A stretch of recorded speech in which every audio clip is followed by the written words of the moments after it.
Hello everyone and welcome to the Constructive Criticism Network. This network is here to help you improve at Magic the Gathering at every level. From Pauper Leagues to Top 1000 Mythic, we've got you covered. If you want to hear the entire network, head on over to our sponsor at PureMTGO.com, where you can hear each and every show, each and every week, and check out their sponsor, MTGO Traders, and tell them that the CCMTG Network sent you. Now sit back, enjoy the show. From YouTube, podcasts, and more, here's this week's episode from ConstructiveCriticism.com. Hello everybody and welcome to a brand new episode of Constructive Criticism. I am your host Spencer, and I am what you would call the Kevin Feige of Constructive Criticism, Matt. Yeah, I still don't know who that is. How's it going, buddy? It's going well. You know, if we're being honest about something, Matt, I missed you this weekend, like a lot. I was sitting on my couch, my wife's like, what are you gonna do today? And I was like, I don't know. Matt and Mason are at an SCG together, so, you know, can't really play Smash. And I woke up too late to play Magic, so I'm just here. Could have played Arena. I did, that's what I did. No, there you go. But I still missed you. You know. That's fair. Missed you too. Can't just go fly off to Columbus, Ohio without me again. That's the new rule. It's the new rule that you don't have to follow. But you know who you should follow is our sponsor, Oasis Games. You can check them out at mtgoasis.com. You can get 15% off of your first order by using the code CCMTG. You can get 4% off of every order by using the code Would That Be Good. I think you got it down now. Yeah, I think I figured it out. You can check out our other sponsor at puremtgo.com. I need to fix the ticker that's up above Matt's head. It's supposed to rotate through them. I gotta fix that. I gotta get that Pure MTGO logo so that the people can know. People can know who brings them this content, Matt. Do you know who else brings us this content? Who else? Our patrons. We want to give a special shout out to 3 of our patrons. Adrian, Matt, and Josh. These are 3 of our constructive critics. If you want to shout out on the podcast like them, I decided that every week that we don't have a new patron, I'm just going to shout people out. It's going to be like...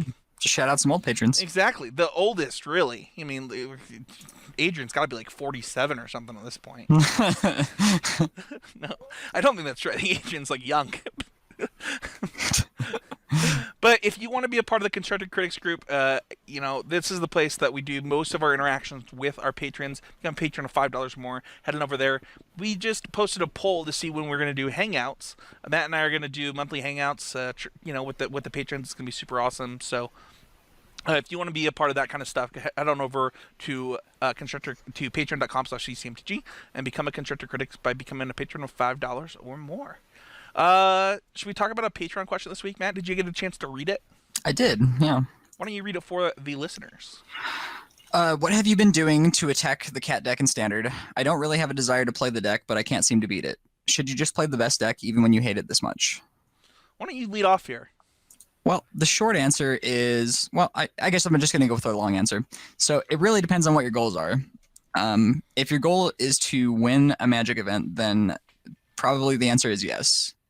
But if your goal is to have fun playing Magic, which, you know, it is for most of us, right? Like, or it should be. Yeah. Then not always. And the best way to beat the Jund Cat deck, in my experience, is to play Jeskai Fires. I think that matchup is solidly in the Jeskai Fire's favor. Do you prefer the Ponies version or the Planeswalker version? I assume the Ponies one, right? Yes, I actually think that you need to be playing that version to be favored against Cat. I don't think that control decks, which is kind of more what the Planeswalker version is, are favored against the food deck. But I do think that the one-turn kill deck is pretty good against them. Like, you can't way to beat them. You can't really beat the flyers. Like, if they get 2 flyers, it's really hard to win. And you know, the fact that they can do it all from hand makes it really hard. Yeah. I think that I mostly agree with that. I do think that Sarkhan is also a one-turn kill a lot of the time, is what I've noticed in the matchup. Sure. So I think it kind of fits the bill of the same thing we're talking about, right? Kind like of flyers and one-turn kill. And I think that the other deck has better matchups across the board.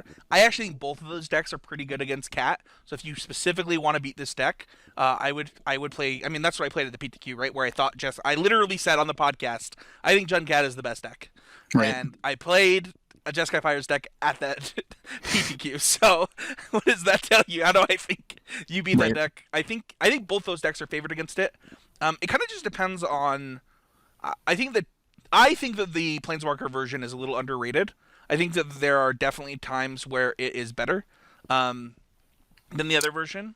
Do you still play Kenrith in the Planeswalker version? Yeah, one of them. Okay, sure. So that's one of the main things that I think that they can beat you with when they don't just combo kill you. So, if you're playing that as well, then I can still see some definite ways to win. And like you said, I did underappreciate the Sarkhan combo kill. Yeah, I think that both versions of this deck is really the way to go. And it kind of just depends, like Matt said, on what your goal is. If I hate the best deck, like just can't stand it, I will not play it. Like, and that's actually not even like I don't even know that there's been a deck like that for a long time though. So I guess that's kind of hard. I think that one of the things that I would also recommend is if you really hate Junkat that much, then don't play it. But if you hate it just enough to try it, I would say figure out the things that you do like about it and try and, remember that deck that way so that when future decks come up, you will have that deck in a better light so that you will be able to adopt those principles that you learned from this deck into those decks in the future. Even if you're not playing this deck at like an event, or if you're just trying to like play some games on ladder, I would still recommend trying Junkat out unless you absolutely just can't handle it. When's the last time you can remember the best deck in a format that you actually just hated? Delver? Delver in Standard? Yeah. Okay. I think the last time that I hated a best deck, it was probably Modern Dredge, when Dredge had, Golgari Grave Troll. Yeah, I also didn't love Dredge very much. That one's fair. I think that Modern, that's probably happened a couple of times. Right. There have probably been a couple of times where I just did not like I think Hollowed One was the best deck for a little while, and I didn't necessarily love that deck, but I didn't hate it enough to say that I would never play it. No, I love Hollow One, and it was absolutely the best deck for a minute. So, yeah, I think, but honestly, I think that you need to decide what your goals are, and then also, Matt, how do you come to the conclusion that Jeskai Fires might be the best way to attack this deck? Well, so I started with the premise that it beat Jund because it was said by Reed Duke on his stream, and then everything that So I've learning seen from a better player. There you go. right, everything I've seen since then has also just corroborated that. So Fair enough. Yeah, and including myself playing the matchup. yeah, I know that for me personally, like I had been losing to specifically the Ponies version when I was playing Junkat preparing for the PTQ, and then and then I played the Ponies version, and I really was having some trouble in different areas where like my draws were super inconsistent, and I didn't really like that. So I tried the Planeswalker version, and you were still queuing into Cat all the time, so I got to play that matchup a ton and felt pretty comfortable with it overall. So it kind of just depends. If you're gonna play that deck though, and some people are playing Frilled Mystic, you're gonna have a bad time. But Yeah, it's a rough matchup. Basically, you can win if you stick it to Fairy, but that's not very easy. yeah, yep, you need, and that's another reason that you'll see a lot of people actually have Mystical Dispute back on their sideboard. I myself had Mystical Dispute in my sideboard for that event, and I was pretty lucky to have it. But if you're going to worry about that kind of matchup while playing something like Jeskai Fires, I think that Mystical Dispute is something that you're going to want to consider just to protect your Teferis and to resolve your fires. Yeah, I also don't hate Aether Gust as well. I've seen some lists main decking it even, and the reason I like that is because it can also be cast at sorcery speed when you have the fires in play. Yep, absolutely. So it's really nice. Yeah, I like that too. Cool. Well, and it's you can just wish for it, man. Wish for the Aether Gust, yeah. Let's move on. So thank you so much for that question. I believe that was Thomas. So thank you so much, Thomas. Let's move on to Always Improving. So Always Improving is kind of the point of the show. We want to be talking about things every week that are helping us get better at Magic or life, or just kind of improving in general. It's a mindset that I know has helped me a lot in my life, and I like to apply it to Magic. And this week was no different for me in Magic, Matt. Last week I talked about how I had kind of taken a step back. I wasn't playing as much Magic. This week I played probably too much Rakdos aggro on Arena.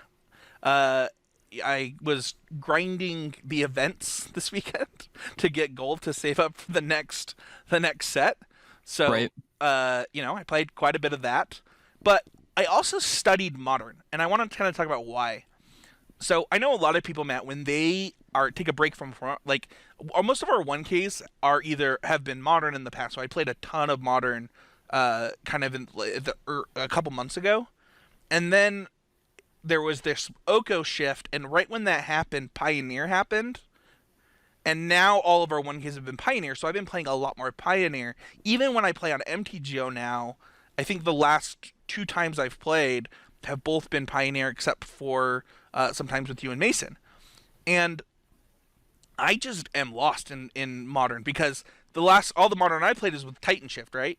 Or with Amulet Titan, the last two events. Right. And like that deck does not have Moto results. There's nothing you can look at on Moto for Amulet Titan. And so I did some studying of the format. I looked at deck lists, and then even this week we're going to be doing power rankings, and everything that I'm going to be talking about is going to come from some pretty different kinds of knowledge because I haven't played Modern since Bant Snow came out. Right. Like, yeah, I mean, that's just true. I mean, everybody, tests for the events that they have coming up for the most part, right? Right. And so most people, when they want to look at a format and dive into it, they actually go on MTGO, play up a couple leagues, and then develop their thoughts. I don't work that way. And so what I do is I actually go online and read deck lists of decks that I will never play. So I've probably seen more Urza deck lists than is reasonable for somebody that is probably never going to play Urza because it's going to get banned before I get the chance. You think Urza's going to get banned? Ah, man.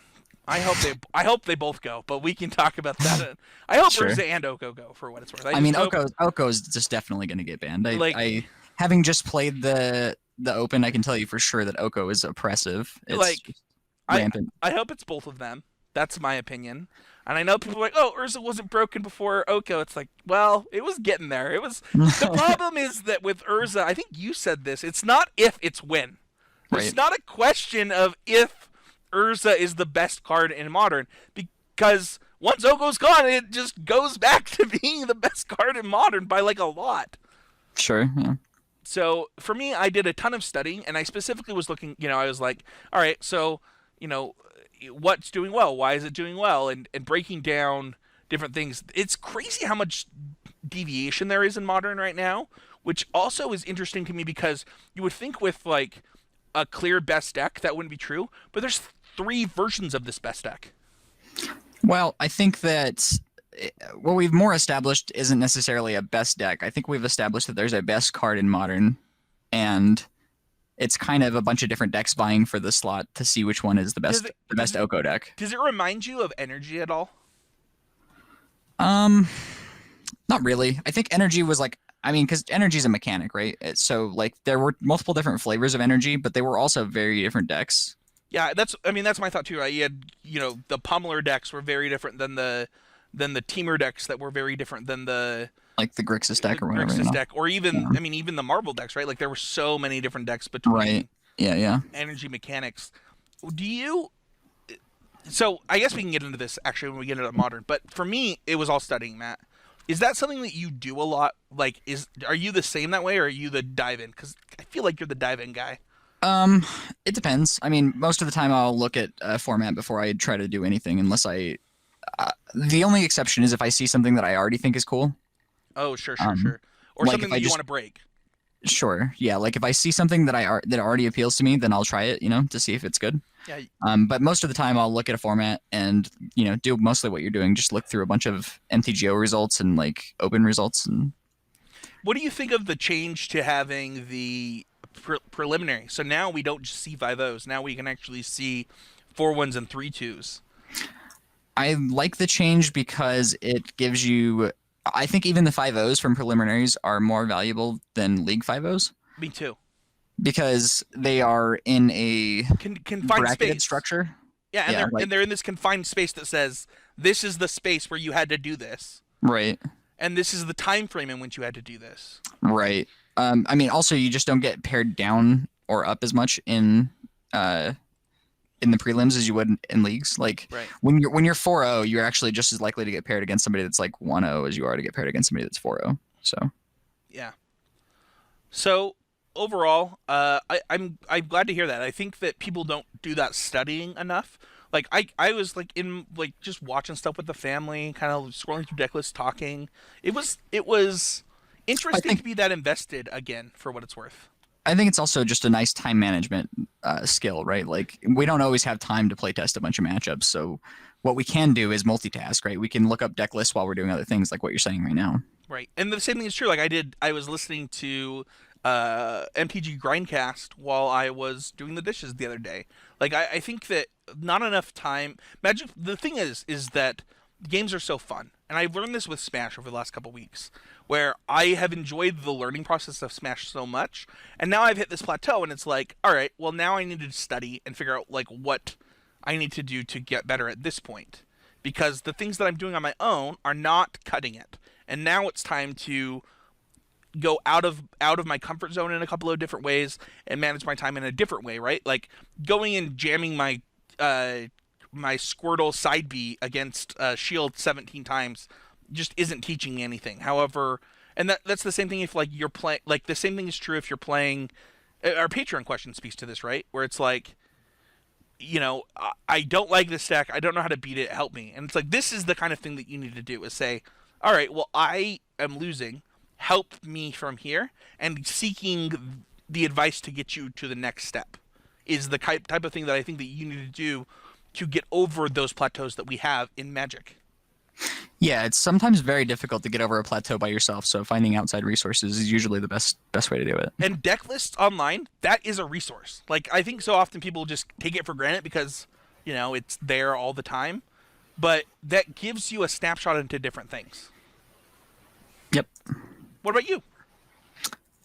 What about me as far as what? Always improving. I've been going on for like 5 minutes or 10 minutes. I was done.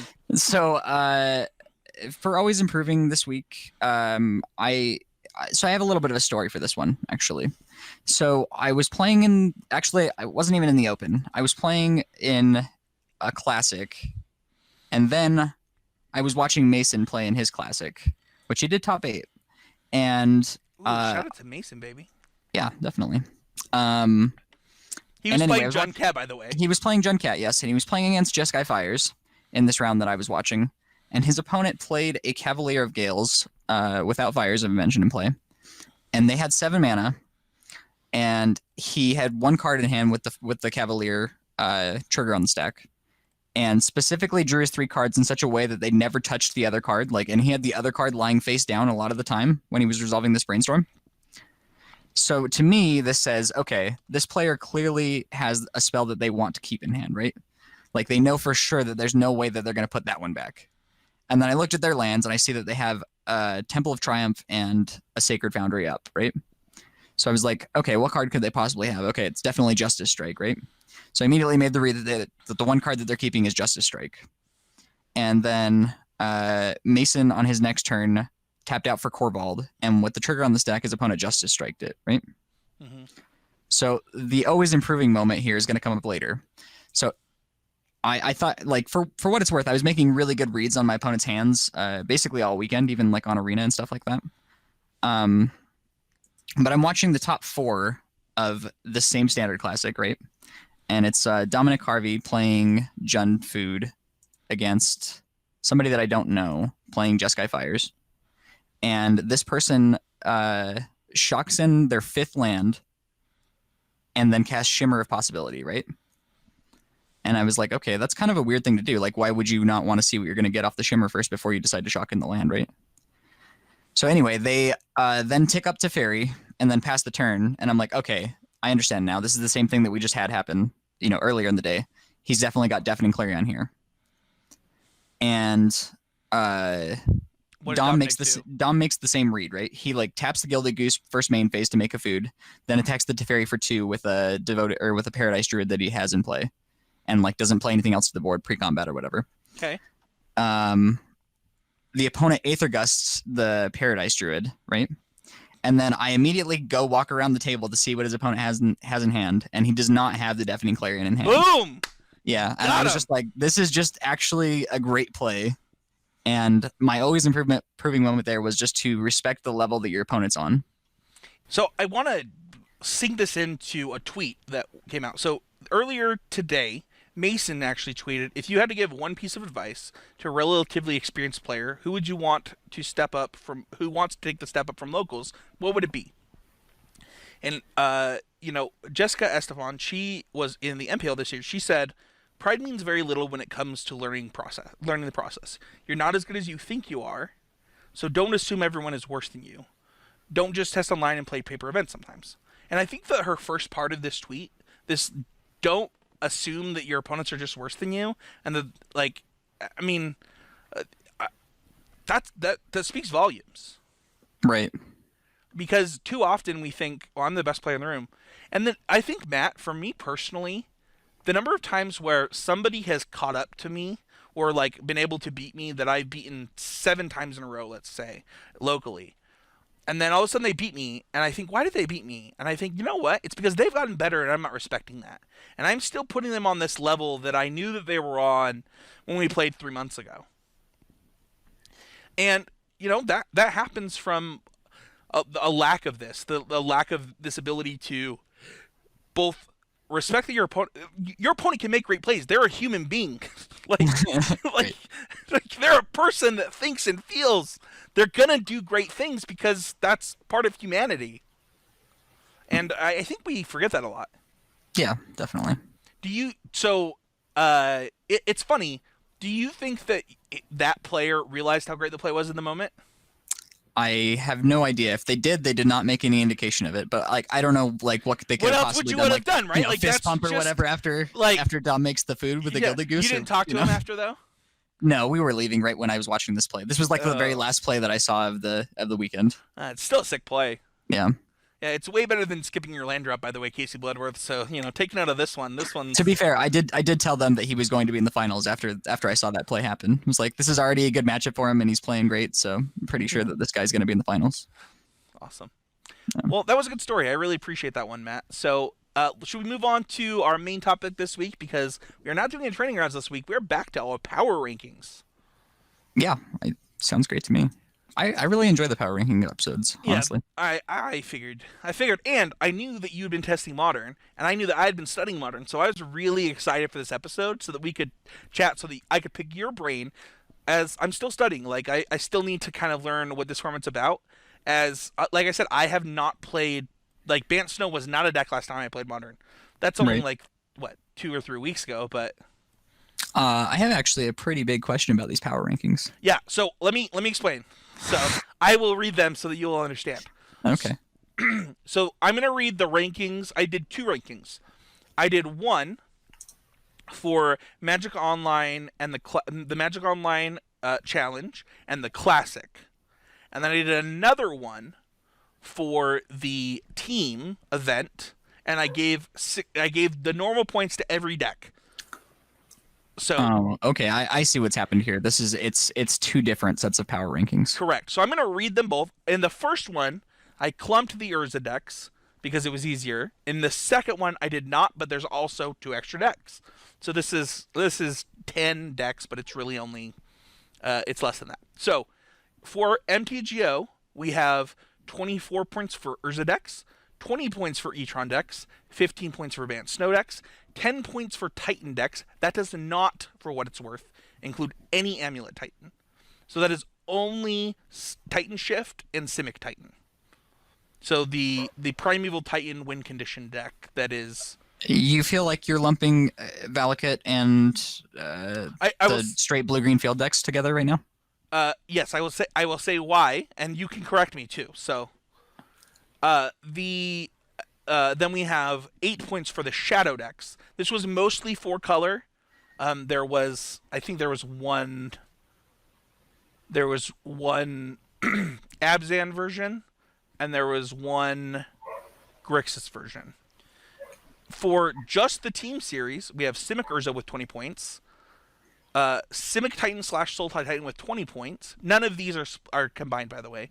Sultai Urza with 15 points, Amulet Titan with 14 points, Bant Snow with 13 points, and Teamer Urza with 12 points. For a friendly reminder for those at home, you get 6 points for first, 5 points for second, 4 points for top 4, 3 points for top 8, and 2 points for top 32, and 1 point for top 64, which none of these decks had because we didn't have that information.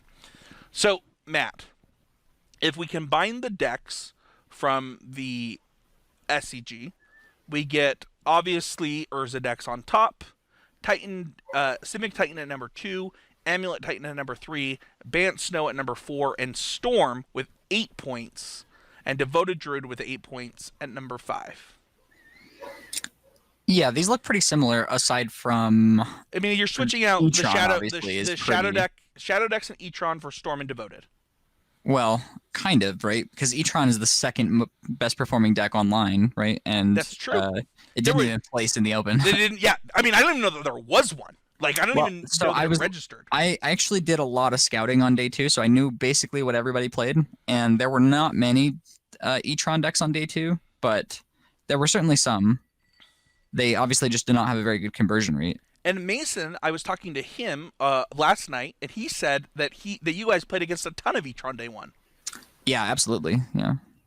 So Matt, before we break down the decks and what we think their matchups look like and what we think this format is about, let's actually just start with Etron. Like, sure. Why is it that on MTGO this deck dominated? Well, I think that some amount of it is because the players that are playing Etron online are probably a little bit better with the deck than the players that are playing it in opens. I think that Etron has a stigma about it that it's incredibly easy to play. So, like, if you don't know anything about the format, you should just play Etron, which is kind of true, but it is also going to hurt the deck's results.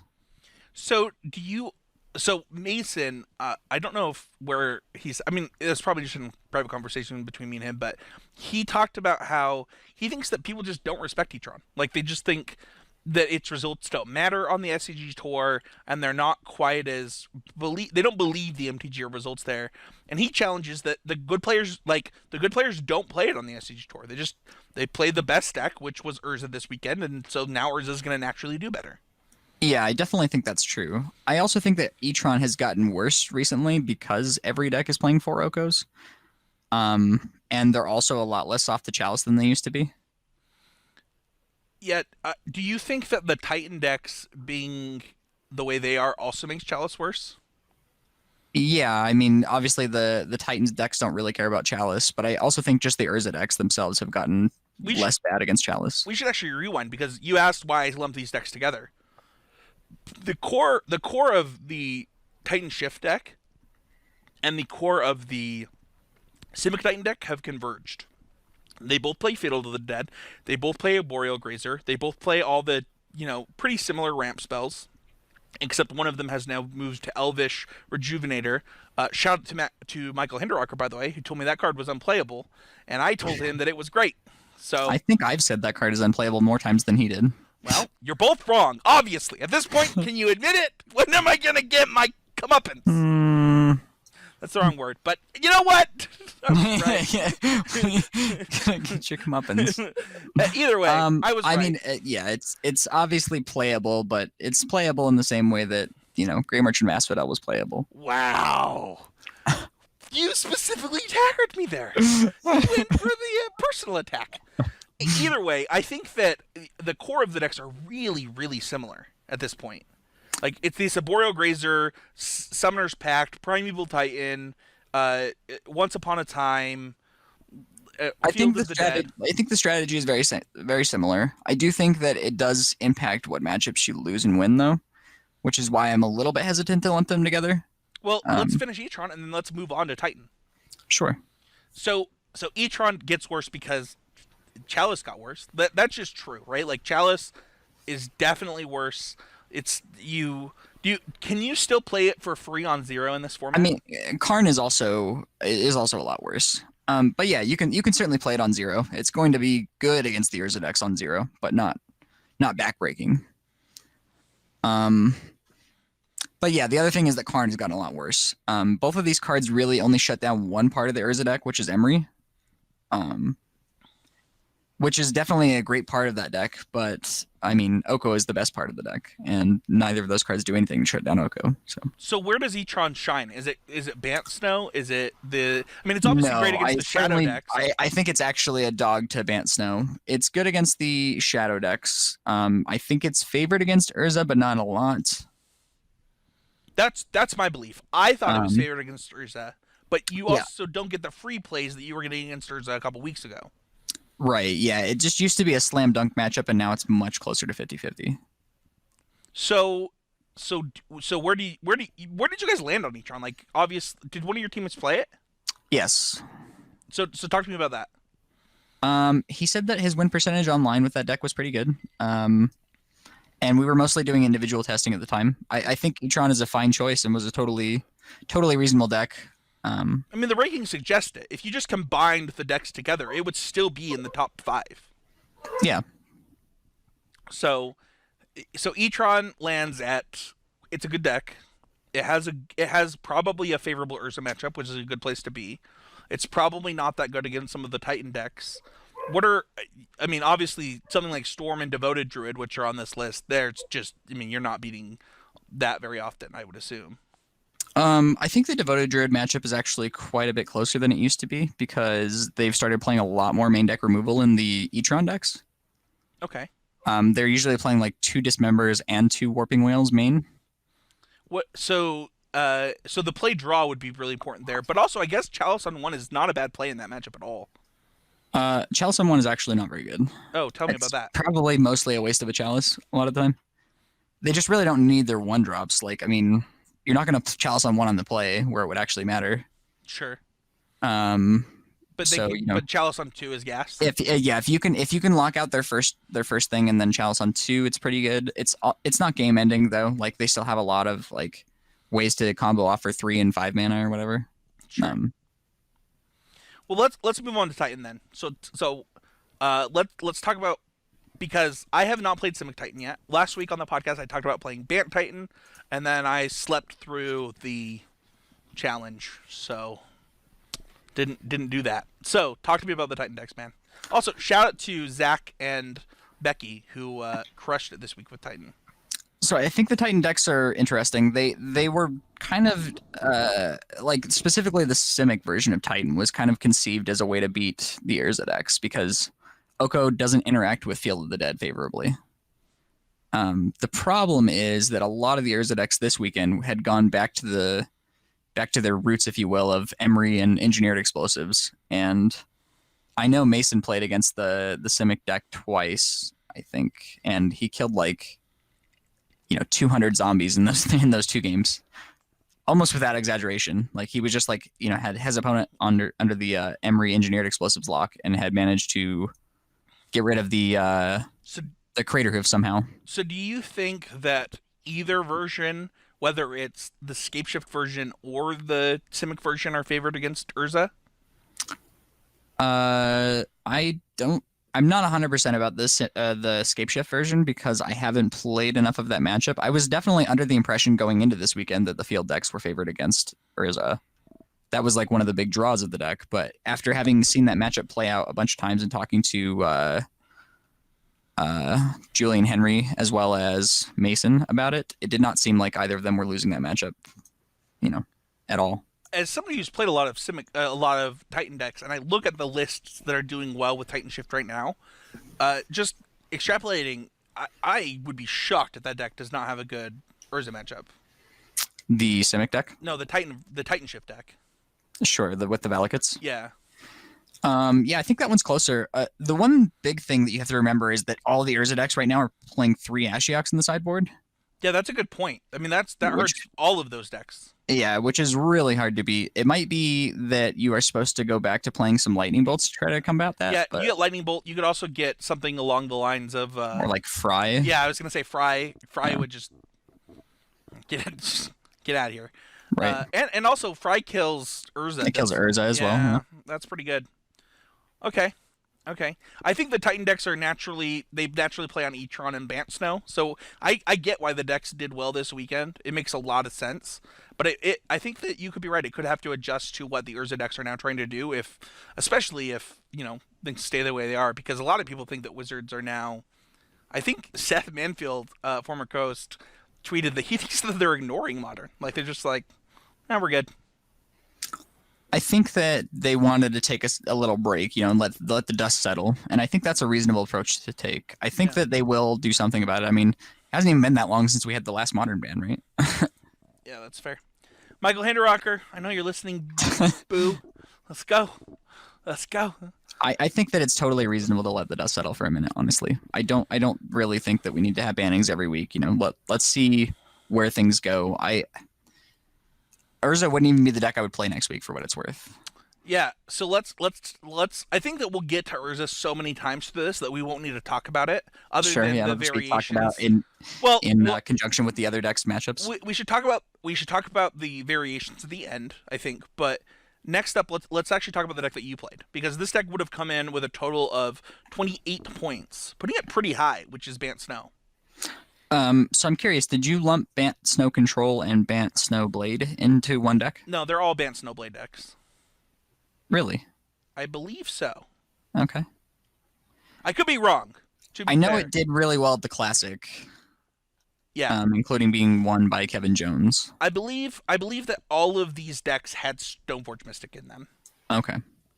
So personally, I'm of the opinion that Snow Control is probably a better deck than Stoneforge, but I think you have to play 100% perfectly. You get punished a lot more for misplays with the Snow Control deck, and I don't think it's realistic to put that on yourself for most people, right? It's kind of like when Blue-White Control was good in Standard with Sphinx's Revelation, right? Like, technically it was better to play it with just the, one Elixir of Immortality as the win condition. But we're not all Huey Jensen.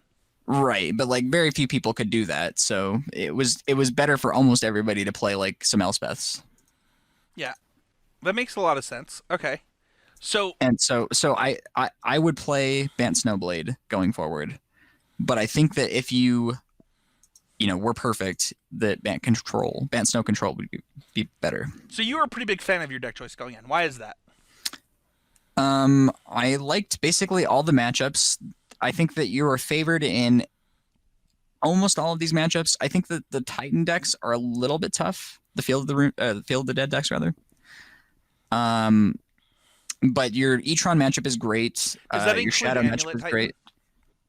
I think Amulet is a better matchup than the Field of the Dead deck, but not a lot. Well, you said Field of the Dead decks, so I didn't know if you meant. Sure, I meant just specifically when I'm saying Field of the Dead deck, I just mean the one that's only doing that. It's just like the Simic.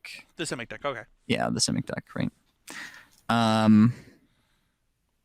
I think your Urza matchup is actually slightly below 50%, only because Emery is such a problem. Like, if you had a better answer in game 1 to Emery than Path to Exile, I think the matchup would be favorable. Okay. But the problem is that they just have a one-sided Howling Mine most of the time on turn 1. And it's just really hard to beat that. That's fair. So you played Jace the Mind Sculptor, did you not? I did, yeah. Basically what drew me to the deck was Jace the Mind Sculptor, I think. I think that the idea is that it's doing a lot of the same things as the Urza deck. The difference being that you have Jace the Mind Sculptor as your top end, and your opponent has, the Urza decks have Urza, rather. So a lot of these decks didn't have Jace, for what it's worth, Matt. Sure, I did see a lot of them cutting Jace eventually. Do you think that's correct? I don't. I mean, Kevin Jones' deck had 2 Jaces in it, I believe, right? It's possible. I mostly, all the lists that I saw for sure were, that I dived into really deep, were all the MTGO lists. So. Sure. Yeah, I think that the Jace the Mind Sculptors are better than not playing them. But I've seen people play other things in that slot. One of my friends, Jonathan Job, was playing Snowblade at the Open as well, and he was playing Questing Beasts in that spot. That was kind of interesting. That's the most Jonathan Job thing I've ever heard, Matt. Yeah, his list was actually pretty wild. He was playing Once Upon a Times and some other sweet tech. Okay. Do you... So you would play Stoneforge Snow, we'll call it. You don't like Snowblade? Snowblade? I'm fine with Snowblade. Can we... I mean, except the fact that you didn't play Sword of Fire and Ice. Yeah, but I played Feast and Famine, which is what the Blade was actually originally. What the original Ka was? Yeah. I mean, that's not even true, right? Caw-Blade... Oh, I guess that's true. No, Caw-Blade was invented because of Sword of Feast and Famine. True. All right. I concede. You win this round, Matt Kling. I think that, personally, I have not played this deck, but this deck's right in my wheelhouse, so it's definitely something that... Maybe we'll do a video of you playing it and me talking to you. Yeah, I think the deck's great. Also, I got to do one of the sweetest things that you can possibly do in the format, which was my Simic Field of the Dead opponent was playing Oracle of Moldiah, and I got to steal their Oracle of Moldiah with my Oko and use Jace the Mind Sculptor's Brainstorm to put 2 lands on top of the deck. And I did that to them back-to-back games. How did they feel? What was the look on their face? I assume that it wasn't great for them. I mean, we were out of contention by then, so it was a lot more like lighthearted than, a normal match would have been, but So they took out their phone and took a picture and was like, look how lucky I am. They did not do that, but one time I had 5 Planeswalkers in play. The first time, like, this Sarkhan had just been printed. And I put Sarkhan in play, and I looked at my opponent, and I said, can I take a picture before you concede? They're like, yeah, that's fine. I'm that guy. What's up? Nice. So should we move on to the Urza decks and kind of the flavors of them really quick? Yeah, sure. So the decks that are in question here are Simic Urza, Sultai Urza, and Temur Urza. So notice one thing about all these decks: they're all blue-green. So right. So I guess the question is, Matt, what is the reason that there's 3 flavors of this deck, and why does one of them play Ancient Grudge? I think that the Temur Urza deck is way more of a meme. I think that it was sort of something that worked out for Angled Lufa because nobody was expecting it. You got 12 points, bro. Yeah, but I think that was just... I do not see that deck going forward. Okay. I know even a lot of the players that played it did not think it was very good. Okay. So yeah, I don't expect Temur Urza to have legs. The Sultai and Simic versions are actually insanely similar. The big difference between them being that the Sultai is usually splashing for a 2-mana removal spell. It looks like they're mostly shifting to Abrupt Decay, which I think is better than Assassin's Trophy. Yeah, there was both on the list that I looked at. It kind of just depended on the player. Sure. Yeah, I think that Abrupt Decay is better because I just want an answer for Oko anyway. Like, I don't even think the matchup is about Urza anymore. I've definitely played a lot of that mirror match and had Urza in play for several turns and did not feel like it was doing anything. And, every time you have Oko in play, for one, it makes it to where they can't play Urza because you'll just steal their Urza. Did you see the Urza Oko Titan deck that was posted on Twitter? I did, yeah. The Amulist with Urzas. Yeah. What do you think of that? It's probably really bad, but it is a nice meme. So which of these decks is great? You think it's the Sultai deck is the best? I think it's likely, yeah, the Sultai deck is the way to go. Okay. So that deck did get less points in the team series. It was probably significantly less played. For what it's worth. Let's talk about, though, the deck that only got points from the team event. It might have gotten some from... No, it got 0 from the Classic, too, because it didn't show up. Amulet Titan, what in the world? This deck is... You're told it's dead. You're in a format where people are telling you it's a bad matchup. What happened? So I think that a lot of the reason that people believe that deck has a bad matchup against Urza is carryover from before when they had Thopter Sword combo. Like, if you have some cryptic commands and a pretty fast combo kill, you're gonna have a pretty good Amulet matchup. Sure. The thought now is that if the Field of the Dead decks are good against Urza, well, Amulet can do that too, but also they're gonna have an edge in that matchup because in the field mirror, because of Amulets. Okay. I think that the Amulet deck doing well is a symptom of great players playing the deck, though. I think it's a fine deck. I mean, Matthew Dilks did the best with Amulet, and Matthew Dilks and is he's just won every single event he's ever played Amulet in. Yeah, I was gonna say it's Matthew Dilks. So, like, what does that mean? Who knows? Right. So, I think that it's a fine deck, and if you're great with it, then, just keep on Amuleting people. So let's talk really quickly about the outlier decks. Just really fast. We have Shadow, Storm, Devoted. Why did these decks become the decks at the top? Why isn't it Red Prowess or Burn? Well, I think that Shadow...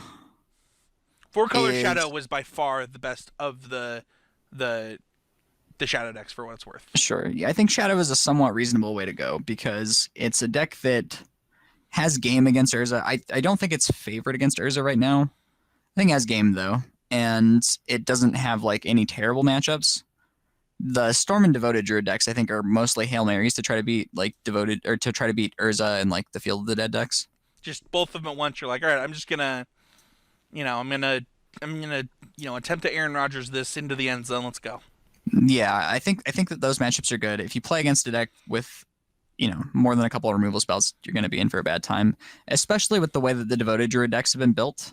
Like almost nobody's playing the postmortem lunges, so if you can stop them from resolving a Teferi, it's going to be pretty easy to break up their combo. Okay. Matt, what if people could take one thing away from this Power Rankings episode? I mean, this is a lot of information. Like I presented all of the data that I possibly could this week. What should they take away? If you're not playing 4 Okos, you're probably doing it wrong. Does that include Bant Snow? Yeah, the deck is playing 4 Okos in most cases. I know the good players are playing 4 Okos in that deck. Okay. How many Planeswalkers were you playing? I was playing 4 Okos, 2 Teferis, and 3 Jason Line Sculptors. Woo! Which is one more than the number that the winning deck list from the Classic was playing. Fair enough. Well, I have not played enough games to give a wrap up myself, Matt, so I really appreciate your take on this. I appreciate you letting me ask you questions. Like I said, I haven't played since the invention of Bant Snow, and I'm not gonna go on a podcast and pretend that I know about a format that I just like. It's just not gonna happen. They say fake it till you make it, but like people would know I was faking it, man. You can join the Patreon at patreon.com/ccmtg. You can find me at Spencer13H. You can find Matt at The Witch King. You can find the show at ccmtg. You can find our sponsors over at oasisgames.com and puremtgo.com. That's actually not true. Don't go there.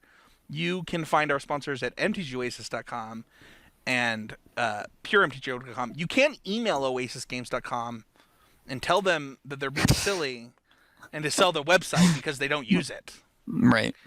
And also because Oasis Games gets all the calls for how bad they are. So, if you wanted to, this segment is not sponsored by Oasis Games for what it's worth. This one right here, the thing that I'm saying right now, this is not endorsed by the company that sponsors this podcast. But also, if you wanted to tell them to just sell the freaking URL because they don't use it, you could do that.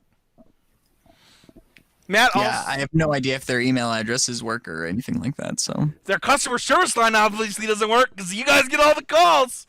Anyway, as far as I know, we have not gotten any calls in quite a while, so they may have resolved that. They may have solved that concern.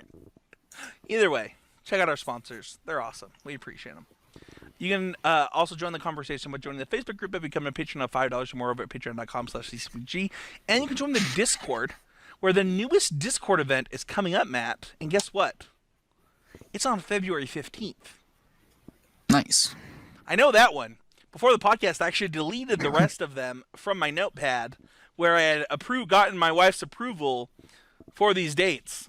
But I deleted all of them. Luckily, I created one in Battlefight. The link will be in the show notes. You can sign up for the event now for the half Ks, the quarterly half Ks from Constructive Criticism Discord. Matt, what are you playing this week and why? This week in Standard, I'm likely playing Gen Food, and that's important because I have the Mythic Invitational Qualifier coming up this Saturday. So you're going to fall behind me on this 1K race, man. Yeah, probably. You don't think me going 10-0 at this Mythic Invitational Qualifier counts for anything? No. Nope. Fair enough. I'm also already ahead of you, so. Yeah, I mean, it's going to be hard for me to fall behind when I'm already, back here. Okay. In Modern, I would play Bant Snowblade, like I said. And then in Pioneer, that's a really interesting question. I think that I'm trying to break the Heliod Walking Ballista thing, which was the thing that I didn't mention on the podcast last week because I wanted to have some lists more done before I mentioned it, but you don't. I have a list kind of roughly drafted out, but it's not where I want it to be. I will probably be posting a lot of lists in our Discord coming up, leading up to the Pro Tour, of things that I'm thinking about. So yeah, and your actual Pro Tour list will actually be in the Constructed Critics groups over on Facebook. So right. Yeah. So for me, also, can we just pour one out for Legacy? Like, can we just? Goodbye. Yeah. So for standard, I'm gonna be playing Jeskai Fires again this week. Like that's just the deck that I'll be playing kind of on ladder and events now that I kind of have some gold that I want. I have been playing a ton of Rakdos. I actually think that deck is great for what it's worth. So like if you're looking for a deck to grind with, I think Rakdos is great. I just added Shieldbreaker, the knight that destroys artifacts. Yeah, I think that's what it's called. Embereth Shieldbreaker, I think is the name. Yeah. Added that to my sideboard. It's been total gas, especially considering like, you know, there were some sideboard slots that I could adjust. So that deck's been great, but I think I would still play Jeskai. I think it has the most game against the most decks. It has a good matchup against the Gruul decks and the basically the Embercleave decks, right? While also being good against the food decks, and I think that's just where I want to be in the format right now. Sure. In Modern, there's just not a chance that I wouldn't play the Simic food deck at this point. It's possible though, from this conversation on the podcast, I might actually go back to Titan Shift. Like if what we're saying about the format is true, it's possible that Titan Shift is just a better deck. Sure. You're saying that you were thinking that you would play the Simic field deck? Yeah. Okay. But now you're thinking maybe you'd go back to Valakut. Correct. Okay. They both play Field of the Dead, let's be honest. Sure. I don't know that's I mean, one of them plays 4 Field of the Deads, though. Yeah, you don't need them all, bro. You don't need them all. I've seen that deck in play. Literally watched the SCG. You don't need them all. It's just overkill. Have you seen the theory that Primeval Titan is now Grave Titan? I did see people saying that they were playing Mono Grave Titan. It was really funny because I was like, well, does that just mean Grave Titan might be Mono playable? I literally thought about adding Grave Titan to the ramp deck in Pioneer because of those tweets. Sure. Well, I think that you can't play Grave Titan in Pioneer. Oh, that's true. if we could do that, we would just be playing Primeval Titan. Yeah, that's way better. For Pioneer, I'm going to try the Stompy decks. I think the Stompy decks might be in a good point, but you'd be hard pressed to get me off of ramp right now. So yeah, I mean, if I was playing tomorrow, I would definitely play ramp as well. Just I have a 1K this weekend to get ahead of you, so I'm gonna can be doing that. Thank you everybody so much for listening. We really appreciate it. Thank you to everyone who has supported the podcast this month. It's really cool. I was just texting Matt that we had probably one of our best winters as far as the Patreon goes in a while, and it's really cool to kind of see that. So thank you everybody so much, and we'll see you guys all next week with another episode of Constructed Criticism. See ya. Constructed Criticism is sponsored by Oasis Games. MTGOasis.com is the place to get cards for your next Magic event. Try them out with code CCMTG for 15% off of your first order, and use the code Would That Be Good for 4% off of every order. Want to support the show directly? Head on over to patreon.com/CCMTG to check out some awesome benefits and future goals for the show. Thanks for listening, and here's this week's episode of Constructed Criticism.